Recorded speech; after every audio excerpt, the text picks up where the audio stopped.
करौली शंकर बाबा जी, इन्होंने बताया कि मुझे संस्कार मिले परिवार के, लेकिन सीधे माता पिता से नहीं मिले, दादा दादी से मिले। ये है परिवार। माता पिता से मिल भी नहीं सकते। क्यों नहीं मिल सकते?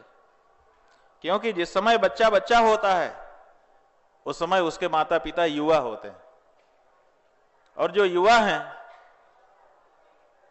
उनका तन मन कहीं और रहता है और उनके दायित्व अलग होते हैं। घर परिवार चलाने के लिए अर्जन करना उनका मुख्य कार्य होता है कि घर परिवार चलेगा कैसे, इसलिए हमको कमा के लाना है, तो उनका पूरा ध्यान अर्जन में होता है।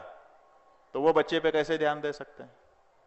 और जिनके पास ये दायित्व तो नहीं है, वो दादा दादी अगर घर में हैं तो उनके पास समय ही समय है बच्चे के लिए, और अनुभव ही अनुभव है बच्चे के लिए। इसलिए इन्होंने बिल्कुल सही शब्द का प्रयोग किया कि पका पकाया फल बच्चे को खाने के लिए मिल जाता है।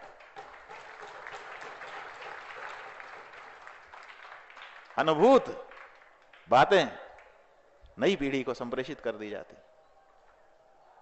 यह परंपरा है हमारी।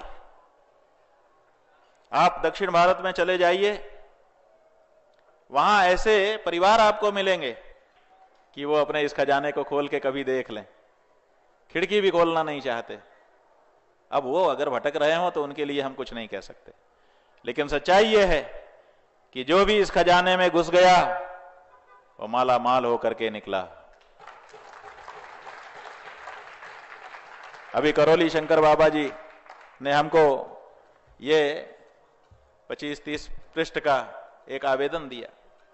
इसमें 401 ऐसे रोग लिखे गए हैं और फिर उनका निराकरण करने का दावा इसमें किया गया है। ये कहां से इनको मिला? जब हमारे पास आए तो इन्होंने हमको बताया कि सब हमारे ऋषि महर्षियों की देन है।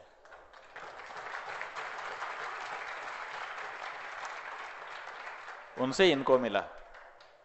क्या इन्हीं को मिलेगा? आप लोगों को नहीं मिल सकता? मिल सबको सकता है। समस्या क्या है? गंगा तो सबके लिए बह रही थी, लेकिन किसी ने कपड़े उतार करके डुबकी लगा ली और कोई किनारे बैठा देखता ही रह गया। इन्होंने खजाना खोल लिया, खोल करके उसमें से मोती चुन लिए अपने अपने काम के। हम और आप कहीं ना कहीं पीछे रह जा रहे हैं। बस ये सब क्यों हो रहा है? परिवार की कमी के कारण हो रहा है। अनुभवी जो आपके शिक्षक थे वो आपके घर में थे, और आप कैम्ब्रिज चले गए, आप जाने कहां कहां चले गए। हम जा करके पढ़ के आएंगे? क्या पढ़ के आए? चिट्ठी लिखना सिखा दिया उन्होंने, टिप्पणी लिखना सिखा दिया उन्होंने, और कुछ नहीं सिखा पाए। इसलिए परिवार को सुरक्षित करिए।